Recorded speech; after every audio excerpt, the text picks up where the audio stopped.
So to help us learn how to count in an efficient way, sometimes it's helpful to make a organized list. So that's what this video is going to be about.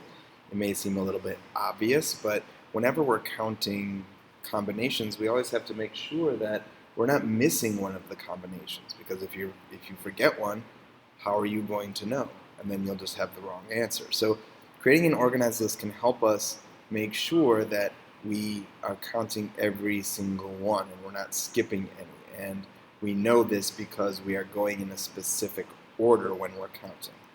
So we're going to start with an example and ask how many different combinations are there when flipping a coin 4 times.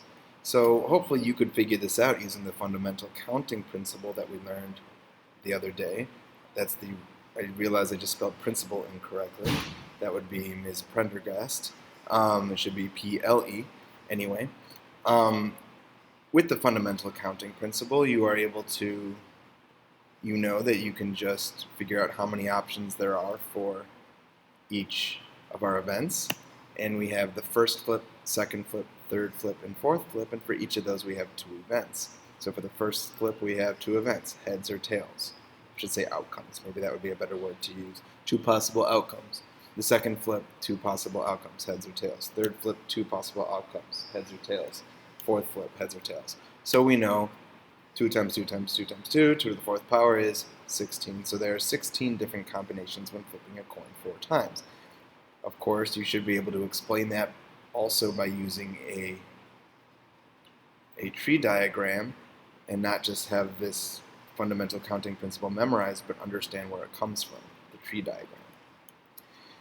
Well, let's change the example a little bit, because what if we want more details? Here is a very realistic example. Let's say a millionaire has told you he will give you his fortune if you flip a coin and get exactly 2 heads. This happens to me all the time. So we wanted to list out all the possible outcomes for 4 flips so that we could see how many have exactly 2 heads and 2 tails. So let's start off with all heads. That's a good place to start because it's easy to think about. Then we could go ahead and look at all of the ones where we start off with as many heads as possible, but then we have a tail. So 3 heads and then a tail,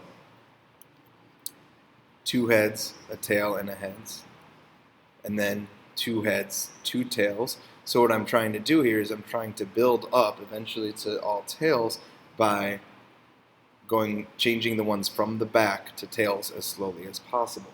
So I started off with changing just the last one. Then I did just the second to last one as tails. Then I did the last 2 are tails. The next one's going to be the last one. Could be just the second one, and the rest are heads. Okay, then the second one and the last one are tails. Then the second and third are our tails. And then finally, the last 3 are tails, the first one is still heads. Now if you count that, I have 8. I know my answer is 16, and I have 8 of them here. So what I could do then is do the same thing with all tails, and just do the reverse. So since the next one was 3 heads and 1 tail, I could do 3 tails and 1 head. Next one was 2 heads, 1 tail, 1 head. I could do 2 tails, 1 head, 1 tail, etc., and keep working your way down. So that's one way to have a list in an organized way, because you know which one's going to come next. You could describe to somebody how you would get the next one in your list, and we can make sure that we get them all that way. Since with the fundamental counting principle, we knew that we had 16, it's easy to know that we found them all. We won't always have that situation. But again, we're still looking for getting exactly 2 heads, so we have to look for those. Right? We have 16 total. Let's look for the 2 heads. There's one there. There's one there. There, there, there, there. Any others? No. So we have 6 ways of getting 2 heads. Excuse me. So here's the same example, but let's have a different way of making an organized list, because that first way wasn't the only way. You could also do it by groups. So you start off with all 4 heads. Then you come up with the ones that are all 3 heads. So if I want to do all the ones that have 3 heads, it'll be the last one tails, second to last one tails, third to last one tails, fourth to last one tails. In other words, the first one. So there's nowhere else for the tails to be. So those are all the ones that have 3 heads. Now we can move on to 2 heads. All right, so the first 2 are heads, the last 2 are tails.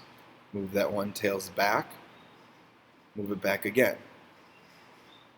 But then we have to move the tails that was in the back, we got to move that to second to last. Then move that other tails to the front, and then we start off with 2 tails and 2 heads. So to me, I know that I got them all because I looked at everywhere the 2 tails could be and I moved forward in an organized way. So we found all of them, but let's just get the rest of them anyway. So again, we can do what we did last time and start off with all 4 tails and then just move the heads into where it can be to get 3 tails. And then if we want to look for the ones that have 2 tails, oh, we already did those. We shouldn't double count them. So we're done. If you count this, still 16 total combinations. This time, we have all of the ones where we have 2 heads right in a row. Still 6 of them. Okay. Now if we wanted to, we could try to keep track of different situations with coin flips and counting the number of ways we can get a certain number of heads. So for example, on the top we have the number of coin flips. So we could have 0 coin flips, or 1, or 2, or 3, or 4. We just did 4 coin flips.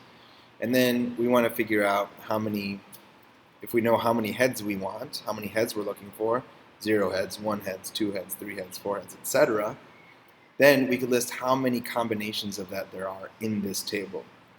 This is what I mean. So if you had 0 coins, 0 coin flips, and 0 heads, there's only one way that can happen. Just don't have anything. That's kind of trivial.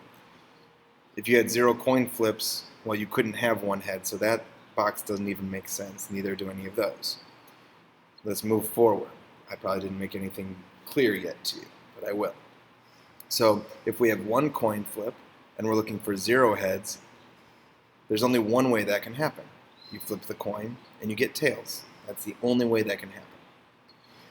If you flip the coin once, and you want to get 1 heads, well, there's only one way that can happen. You flip the coin and get heads. Flipping the coin once and getting 2 heads doesn't make sense, neither do any of those. Alright, so it still might not be clear, but I think with this one, it'll be more clear to you what we're looking at. So if the number of coin flips is 2, and you want to get 0 heads, there's only one way that can happen. Tails, tails. So there's only one way that can happen. If you want to flip a coin twice and get 1 heads, now there are 2 ways that could happen. You could get heads, tails, or tails, heads. So there are 2 ways for that to happen. If you flip a coin twice and get 2 heads, there's only one way for that to happen. Heads, heads. There it is. So you could keep doing this, and the one we just did was 4 coin flips, 2 heads, and we found that there were 6 combinations, 6 ways that could happen.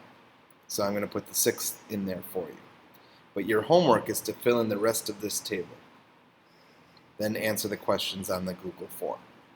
So you're going to have to make an organized list for 3 coin flips. You already have it for 4 coin flips. You already have that, so you could fill that in right now. Make an organized list for 5 coin flips, 6 coin flips, 7 coin flips. Of course, if you start to see a pattern, maybe you can save some work and not actually have to list them all out. See what you can do.